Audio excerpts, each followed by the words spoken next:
Welcome to Travancore pistons everyone. Travancore പിസ്റ്റൻസിലേക്ക് എല്ലാവർക്കും സ്വാഗതം.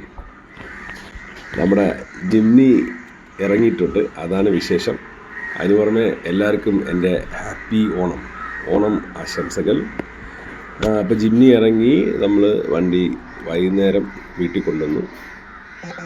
നൈസാണ്, വേറെ ഇതിനൊന്നുമില്ല, എല്ലാം വർക്ക് ചെയ്യുന്നുണ്ട്. ഡോർ സെൻസറുകളെല്ലാം വർക്ക് ചെയ്യുന്നുണ്ട്. 266 കിലോമീറ്റർ അത്രയായി. ഞാനൊരു 30 കിലോമീറ്റർ അവിടെ നിന്നിട്ട് ഓടിച്ചാണ്. 30-20. അപ്പോൾ 240 കിലോമീറ്റർ അടുപ്പിച്ച് ഷോറൂമിൽ നിന്ന് അവർ ഓടിച്ചു. എന്തിനായിരിക്കും അറിയണം.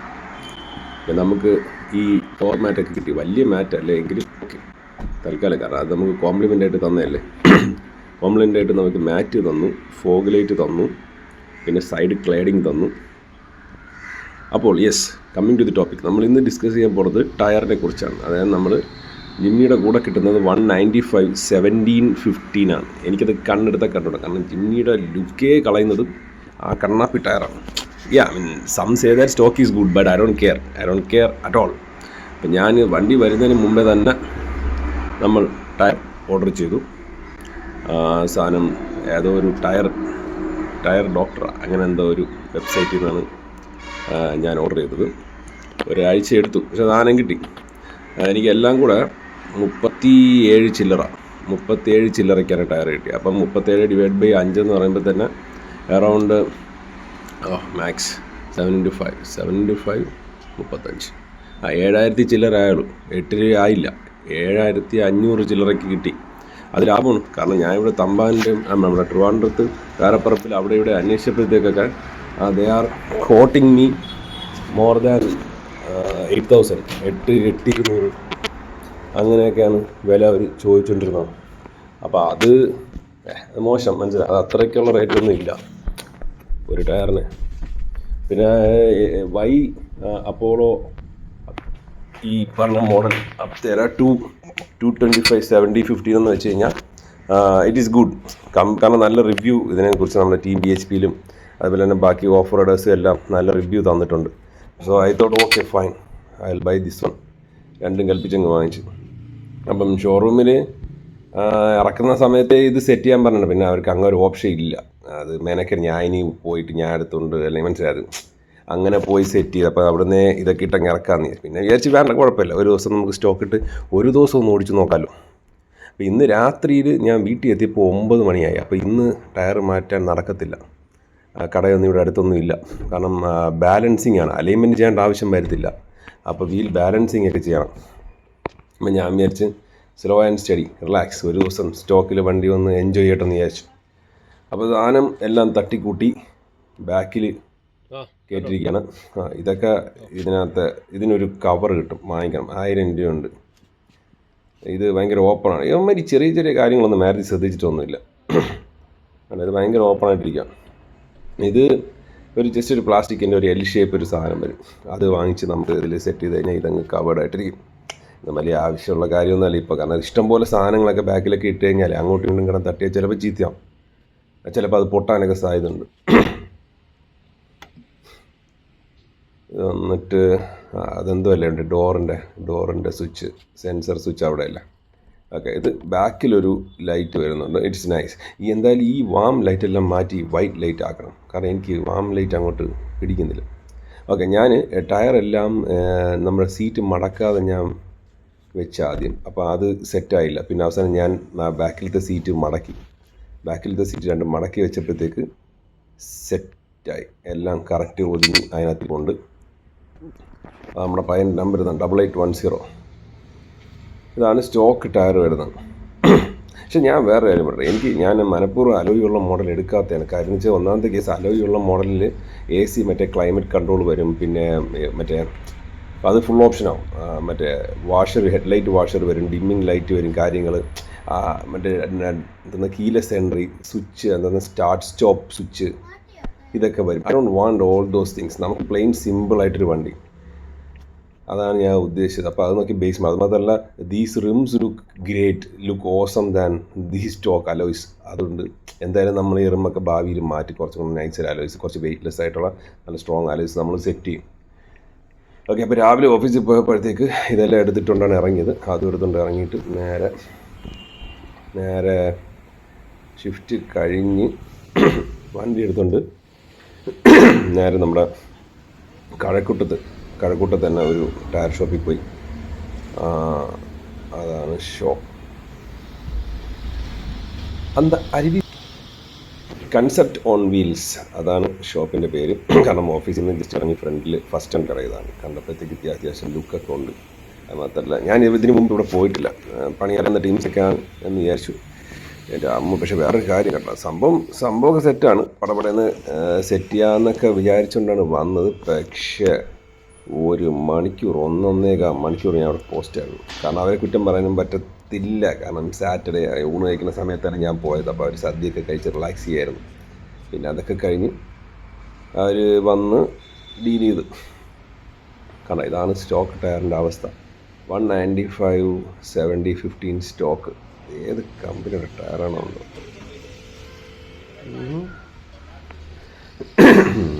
ബ്രിഡ്സ്റ്റോൺ ആണ്. ഓക്കെ ബ്രിഡ്സ്റ്റോണിൻ്റെ ടയറാണ്. Actually this tyre is good. Stock tyre actually ഗുഡാണ്. കാരണം പല മീഡിയ ഡ്രൈവിലും അവന്മാരുടെ പല ഓഫ് റോഡ് ഇവൻറ്റ്സിലൊക്കെ ഇവന്മാർ സ്റ്റോക്ക് ടയർ ഇട്ടുകൊണ്ടാണ് ചെയ്യണത്. പക്ഷേ അത് മാനസികമായിട്ട് നമുക്കങ്ങോട്ട് പിടിക്കത്തില്ലല്ലോ. എന്തോ സംതിങ് സ്റ്റോപ്സസ്. അത് ഇതിന് മുമ്പുള്ള ഏത് വണ്ടിയായാലും നമ്മൾ വണ്ടി ഇറക്കി കുറച്ച് കഴിയുമ്പോഴത്തേക്ക് നമുക്ക് എത്രയും പെട്ടെന്ന് ടയർ മാറ്റുക എന്നൊരു കൺസെപ്റ്റ് നമുക്ക് പണ്ട് മുതലേ ഉണ്ട്. പ്രത്യേകിച്ചും ജിമ്നി. ഇത് നമ്മളൊരു അവിടുത്തെ ചേട്ടനാണ്. ഈ ചേട്ടനാണ് ഇതെല്ലാം മാറ്റാൻ വേണ്ടി ഏൽപ്പിച്ചത്. ചേട്ടൻ പടപടയെന്നൊക്കെ ഏറെക്കുറെ എല്ലാം സെറ്റ് ചെയ്ത് റാമ്പി കയറ്റി 4 ടയറും ഊരി. പിന്നെ ഇനി അപ്പോൾ കാരണം ഇത്തിരി പോസ്റ്റ് പരിപാടിയാണ്. കാരണം ഇങ്ങേരും പിന്നെ വേറൊരു പയ്യനും മാത്രമേ ഉള്ളായിരുന്നു. നമ്മുടെ നാടൻ ടയർ ഷോപ്പ് കൺസെപ്റ്റ് അല്ലല്ലോ. അപ്പോൾ അത് കാരണം ഇത്തിരി സമയമൊക്കെ എടുക്കും. അതാണ് നമ്മുടെ ഹബ്ബ്. 250 കിലോമീറ്റർ ആയപ്പോൾ തന്നെ ഹബിൻ്റെ അവിടെയൊക്കെ ചെറിയ തുരുമ്പ്. ഒന്നും കുഴപ്പമൊന്നുമില്ല. പോട്ട് സിമ്പിൾ മെക്കാനിസമാണ്. അതാണ് എനിക്ക് ഏറ്റവും ഇതിനകത്ത് ഇഷ്ടപ്പെട്ടു. ഭയങ്കര വലിയ എന്താ പറഞ്ഞാൽ മനുഷ്യനെ പേടിപ്പിക്കുന്ന ടെക്നോളജി ഒന്നും ഇല്ല. അതാണ് നേരത്തെ ഞാൻ സൂചിപ്പിച്ചത്. ലൈക്ക് YHO ഇത് അവിടെ വന്ന ഒരു വണ്ടിയാണ്. നൈസ്. പക്ഷെ അന്ന് സർവീസ് ചെയ്യാൻ വേണ്ടി വന്നതാണ്. കൊള്ളാം. Open life. കുറേ കാലമായി. പണ്ട് നമ്മുടെ വർക്ക്ഷോപ്പിൽ ഒരു ചേട്ടൻ്റെ ഒരു ചുമന്ന ഒരു ജീപ്പ് ഓടിച്ചുകൊണ്ട് ടെക്നോ പാർക്കിലേക്ക് ഒന്ന് പോയാൽ എനിക്ക് ഓർമ്മയുണ്ട്. ചുമന്ന ഒരു ഹൈ സ്പീഡ് വർക്ക്ഷോപ്പിലെ സതീശേട്ടൻ്റെ വണ്ടി, സതീശേട്ടൻ്റെ കാനേട്ടൻ്റെ വണ്ടി. ഞാൻ നമ്മുടെ ബോയ്സൊക്കെ ഒരു ദിവസം എടുത്തുകൊണ്ട് പോയി. പൊളിയായിരുന്നു. ഓപ്പൺ ജീപ്പ് അത് വേറൊരു വൈബാണ്. പക്ഷേ ഇവിടെയൊക്കെ അതൊക്കെ ലീഗലാണോ എന്തോ. നമുക്ക് ലീഗലല്ല, പക്ഷെ രാഷ്ട്രീയക്കാരന്മാർക്കൊക്കെ ലീഗലാണ്. അവർക്ക് എപ്പോഴെങ്കിലും അതൊക്കെ ഉപയോഗിക്കാം. അപ്പം ഇതാണ് നമ്മൾ അണ്ണൻ അതെല്ലാം കൊണ്ടുപോയി നേരെ മെഷീനിൽ കൊണ്ടുപോയി എല്ലാം സെറ്റ് ചെയ്ത് മാറ്റിക്കൊണ്ടിരിക്കുകയാണ്. ഇതൊക്കെ അവിടുത്തെ കുറച്ച് വണ്ടികളൊക്കെയാണ്. എനിക്ക് അവിടെ നിന്ന് അപ്പുറത്തൊരു വാട്ടർ സർവീസ് സെൻ്ററൊക്കെ ഉണ്ട്. അപ്പം ചേട്ടനൊരു സംശയം, ഇതേ റിമ്മിൽ തന്നെയാണോ ഈ ടയർ ഇടുന്നത്? ഞാൻ പറഞ്ഞു ഇതേ റിമ്മിൽ തന്നെ ഇടാം, കുഴപ്പമൊന്നുമില്ല. കാരണം എല്ലാവരും ഇടുന്നുണ്ട്. ഇപ്പോൾ അലോയ് ഒന്നും വാങ്ങിക്കാൻ പൈസ ഒന്നും ഇല്ലെന്നാ. അലോയ്ക്ക് എന്നാണ് ഇത്തിരി റിസർച്ച് ചെയ്തിട്ട് എടുക്കണം. കാരണം നമ്മൾ അങ്ങനെ ഭയങ്കര ഓഫ് റോഡിങ് ഒന്നും പോകുന്നൊന്നും ഇല്ല. എങ്കിലും ചാൻസ് കിട്ടിയാൽ നമ്മൾ പോവും. ഇതാണ് കൺസെപ്റ്റ്. അപ്പോൾ ചാൻസ് കിട്ടിയാൽ പോകുമ്പം അതൊക്കെ താങ്ങാൻ പറ്റുന്ന രീതിയിലുള്ള അലോയ്സ് വേണം. റിമ്മെന്ന് പറഞ്ഞാൽ അറിയില്ല, എന്തെങ്കിലുമൊക്കെ പറ്റിയാലും തട്ടി നൂത്തെടുത്തുകൊണ്ട് പോവാം. അതാണ് കൺസെപ്റ്റ്. അപ്പോൾ ഈ ഫുൾ ഓപ്ഷൻ വാങ്ങിച്ച്, കാരണം നമുക്ക് മാക്സിമം ഞാൻ പറഞ്ഞില്ല, ഇത് ഈ വണ്ടി നമുക്ക് ഒരു വീട്ടിലെ ആവശ്യത്തിനും റഫ്യൂസായിട്ടും അങ്ങനെയൊക്കെ ഉപയോഗിക്കാൻ വേണ്ടിയുള്ള വണ്ടിയാണ്. അപ്പം അത് മാത്രമല്ല, നമ്മൾ അമ്മാതിരി ഓഫ് റോഡും കാര്യങ്ങളും ഒക്കെ ചിലപ്പം ഭാവിയിൽ നമ്മൾ എവിടെയെങ്കിലുമൊക്കെ പോവാം.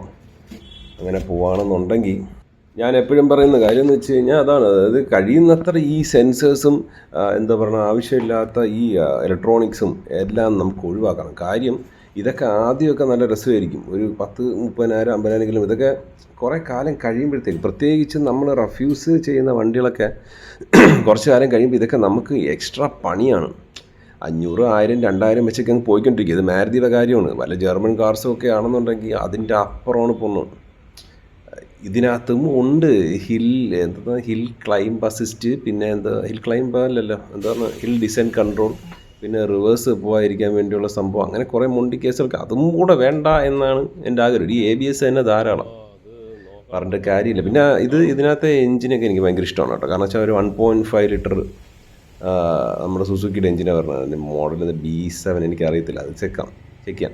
അപ്പോൾ ആ ഒരു 1.5 ലിറ്റർ എഞ്ചിൻ എന്ന് പറയുമ്പോഴത്തേക്ക് നൈസാണ്. അതായത് മറ്റേ എടുത്തെറി കൺസെപ്റ്റേ അല്ല, റിലാക്സ് വൈബാണ്. കൊടുത്തെടുത്ത് കയറുമെന്ന് ചോദിച്ചു കഴിഞ്ഞാൽ അങ്ങനെ കയറത്തില്ലെങ്കിലും ആശം ഭയങ്കര ട്രസ്റ്റ് വർത്തി എഞ്ചിനാണ്. Like rock solid build proper എഞ്ചിനാണ്. ചുമ്മാ നൈസായിട്ട് ഒരു 100-110 നമുക്ക് റിലാക്സ് ചെയ്ത് ക്രൂസ് ചെയ്ത് ഹൈവേയിൽ പോകാം.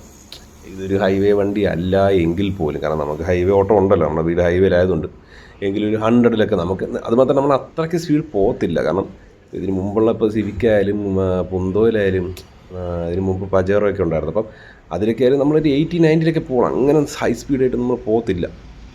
റിലാക്സ് ചെയ്ത് നാട്ടുകാരെ കണ്ട് ചിരിച്ച് ഹായ് ബൈ അങ്ങനത്തെ ഒരു കൺസെപ്റ്റിൽ പോകണം. അപ്പോൾ അതിനൊക്കെ ഇത് നൈസാണ്. കാരണം നമുക്ക് 90 മതി, പോട്ടെ 100 ഇട്ടാലും കുഴപ്പമൊന്നുമില്ല.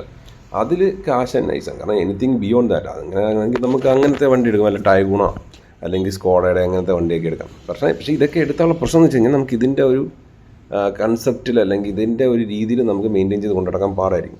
ആദ്യമൊക്കെ ഇതൊക്കെ ഹണിമൂൺ പീരീഡിലൊക്കെ നൈസാണ്. കുറച്ച് കഴിയുമ്പോഴത്തേക്കാണ് ഇതിൻ്റെയൊക്കെ പണികൾ വരണം. മാരുതി ആകുമ്പോഴത്തേക്ക് വലിയ സീനൊന്നും ഇല്ല. എവിടെയെങ്കിലും വഴിയിലായി കഴിഞ്ഞാൽ അമ്മമാരെ വിളിച്ച് കഴിഞ്ഞാൽ അമ്മമാർ വന്ന് സ്പോട്ടിൽ എടുത്തുകൊണ്ട് പോകും. ആ ഒരു കൺസെപ്റ്റ് ഉണ്ട്. കാരണം ഉള്ള എല്ലാ ടൈപ്പ് മൊണ്ടി വണ്ടികളും ഉപയോഗിച്ചൊരു വ്യക്തിയാണ് ഞാൻ. അപ്പോൾ എനിക്കറിയാം ഇത് എത്ര ദിവസം എങ്ങനെയാണെന്നൊക്കെ. ഇത് ഒരെണ്ണം വാങ്ങിച്ച് വീട്ടിൽ ഇട്ടിട്ട് പിന്നെ ഒരു മൊണ്ടി എടുത്ത് തല വെച്ചാൽ കുഴപ്പമില്ല. കാരണം ഈ വീട്ടുകാർക്ക് എവിടെയെങ്കിലുമൊക്കെ പോകാൻ നിൽക്കുമ്പോൾ ഈ വണ്ടി എവിടെയെന്ന് ചോദിച്ചാൽ വർക്ക്ഷോപ്പിലെന്ന് പറയുമ്പോഴാണ് ഇവർക്കും ദേഷ്യം വരുന്നത്. അപ്പോൾ പോട്ടെ. അപ്പോൾ എഞ്ചിൻ്റെ കാര്യം അതാണ്. ആ ഒരു കൺസെപ്റ്റിൽ ഞാൻ ഹാപ്പിയാണ്. ഇതൊന്നും വേണ്ട കേട്ടോ. ഓക്കെ. അപ്പം ആ കവറൊക്കെ എടുത്ത് വണ്ടിക്കകത്ത് വെച്ചാൽ അതിൻ്റെ ആവശ്യമൊന്നുമില്ല. ഇനി ബാക്കിൽ ഈ വീലടിച്ചുകൊണ്ട് പോയിരിക്കാൻ വേണ്ടി നമുക്ക് വേറൊരു നട്ടുണ്ട്, അത് സെറ്റ് ചെയ്യണം. അതിൻ്റെ പേരെനിക്കറിയത്തില്ല. അത് സാധാരണ വീൽ സ്പാനർ ചൂരാൻ പറ്റത്തില്ല. അത് വേറെ ലോക്ക് ഇട്ടിട്ടായിട്ടാണ്. അത് നമ്മളൊരു പയ്യൻ്റെ എക്കോ സ്പോർട്സിലൊക്കെ ആദ്യം ഞാൻ കണ്ടു. അപ്പോൾ ആ സാധനം സെറ്റ് ചെയ്യണം. അല്ലെങ്കിൽ പറയാൻ പറ്റില്ല. നമ്മൾ ഈ കൊടൈക്കനാല ഏതെങ്കിലും സ്ഥലത്തൊക്കെ നമ്മൾ പോയിട്ട് രാത്രി പാർക്ക് ചെയ്തിട്ടൊക്കെ വരുമ്പോഴത്തേക്ക് നമ്മുടെ ഏരിയയിൽ വലിയ കലിപ്പില്ലെന്ന് തോന്നുന്നു. എന്നിട്ട് രാത്രിയിലൊക്കെ പാർക്ക് ചെയ്ത് നല്ല പ്രാന്തന്മാരൊക്കെ അടിച്ചുകൊണ്ട് പോകും. ഏമാർക്ക് CCTV ഒന്നും പേടിയൊന്നും ഇല്ല. അങ്ങനത്തെ കുറേ എണ്ണമൊക്കെ ഉണ്ട്. അമ്മയ്ക്കൊരു കർച്ചീഫ് മാത്രം മതി, എന്ത് CCTV. അപ്പോൾ അതാണ്. അപ്പോൾ ഈ പയ്യനും കൂടെ വന്നതിന് ശേഷം കുറച്ചും കൂടെ സ്പീഡായി കാര്യങ്ങൾ. മുണ്ടി എനിക്കാണെങ്കിൽ വിശന്നിട്ട് വയ്യ, പ്രാന്തായി. പോട്ടെ. അപ്പം അങ്ങനെയാണ് സംഭവം. നമ്മൾ കാര്യങ്ങളൊക്കെ അങ്ങ് ഒതുക്കി എല്ലാം ഇപ്പം ടയറൊക്കെ ഫിറ്റ് ചെയ്തുകൊണ്ടിരിക്കുകയാണ്. ഇപ്പോൾ തന്നെ വണ്ടിയുടെ ഒരു ഓവറോൾ പ്രസൻസ് മാറി. ആക്ച്വലി 235 നല്ലൊരു ഓപ്ഷൻ ആയിരുന്നു. പക്ഷേ 235യുടെ പ്രശ്നം എന്ന് വെച്ച് കഴിഞ്ഞാൽ ഫുൾ ഓടിക്കുമ്പോൾ ഫ്രണ്ട് തട്ടും. അപ്പോൾ കുറച്ച് ലിഫ്റ്റ് ചെയ്യേണ്ട ആവശ്യം വരും. അപ്പോൾ ഞാൻ വിചാരിച്ച് ലെറ്റ് ദിസ് ടയർ റൺ, ഇതൊന്ന് കുറച്ച് കാലം കഴിഞ്ഞ് ഇത് മടുക്കുമ്പോഴത്തേക്ക് നമുക്ക് 235 ലിഫ്റ്റ് ചെയ്തതിന് ശേഷം നല്ല എക്സ്പെർട്ട് അഡ്വൈസ് ചോദിച്ചതിന് ശേഷം 235 വരും. അത് കുറച്ചും കൂടെ ബൾക്കിയാണ്. മൈലേജൊക്കെ കുറച്ച് കുറവായിരിക്കും. പിന്നെ എത്ര മൈലേജ് കിട്ടിയെന്ന് ചോദിച്ചു കഴിഞ്ഞാൽ 12.7, 12.8 വരെ ഹൈവേയിൽ ഒരു 80-90 വന്നപ്പോഴത്തേക്ക് കിട്ടി. കാരണം ഞാൻ ഇപ്പോൾ അധികം തുറന്നില്ലല്ലോ വണ്ടി, കാരണം ജസ്റ്റ് ഒന്ന് റണ്ണിങ് ആവുന്നതല്ലേ ഉള്ളൂ. അപ്പോൾ ഇതാണ് നമ്മുടെ ടയർ മാറ്റൽ വിശേഷം. പിന്നെ വേറെ എന്താ പറയാൻ. അപ്പോൾ ഇതാണ്. അപ്പോൾ നമുക്ക് കോംപ്ലിക്കേഷനൊന്നും ഇല്ലാത്ത ഒരു വണ്ടി എന്നൊരു കൺസെപ്റ്റിൽ അങ്ങ് തൂക്കിയതാണ്. ഇതാകുമ്പോഴത്തേക്ക് മെയിൻ്റനൻസും മനസ്സിലായില്ലേ, അങ്ങനെ വലിയ മൊണ്ടിയൊന്നുമില്ല, ആവശ്യമില്ലാത്ത ഒന്നുമില്ല. Just 4 power window, AC, manual AC. നമുക്ക് ക്ലൈമറ്റ് കൺട്രോൾ ഒന്നും വേണ്ട, എന്തിന് കറക്കും തിരിക്കും, അത് മതി. അപ്പോൾ വണ്ടി അവിടെ നിന്ന് സെറ്റ് ചെയ്ത് തന്നു. ഇത് 4 ടയറും മാറ്റി ബാലൻസ് ചെയ്യാൻ 1,700 രൂപ കണ്ട് ചോദിച്ചു. ഞാൻ സമ്മതിച്ചില്ല. അവസാനം 1,500 ഒതുക്കി. 1,500 കുറച്ച് കൂടുതലാണ്, പക്ഷേ എന്ത് ചെയ്യാൻ പറ്റും, ഇത് പ്രീമിയം ഷോപ്പായി പോയില്ലേ, എന്താ ചെയ്യുക. വണ്ടി എടുത്ത് ഞാൻ അവനെ കൊണ്ടൊന്ന് ഉറകൊണ്ടൊന്ന് ഓടിപ്പിച്ച്. 1,500 ഇത്തിരി കൂടിപ്പോയി ബ്രോ, ഉള്ള പോലെ പറഞ്ഞിട്ടില്ല. കാരണം അത് കൺസെപ്റ്റ് നമ്മൾ നല്ല കടയൊക്കെയാണ് സമ്മതിച്ചത്. പക്ഷേ എങ്കിലും നമുക്ക് റോഡ് സൈഡിൽ നിന്ന് മാറ്റാനേ ഉള്ളായിരുന്നു. പിന്നെ അത് മോശം എന്ന് വിചാരിച്ചാണ് ചെയ്ത് തരാമെന്ന് വിചാരിച്ചില്ല. എങ്കിലും പോട്ടെ, പുതിയ വണ്ടിയല്ലേ. അപ്പോൾ അങ്ങനെ ആശാൻ ഇറങ്ങിയിരിക്കുകയാണ്. ഗൈസ്, ആശാൻ ഇറങ്ങിയിരിക്കുകയാണ്. Like it. അപ്പോൾ എന്തെങ്കിലും ഇതിനെക്കുറിച്ച് സംശയങ്ങളോ കാര്യങ്ങളോ നിങ്ങളുടെ ഫീഡ്ബാക്സോ ഉണ്ടെങ്കിൽ തരിക. അപ്പോൾ you guys ride safe, take care, by.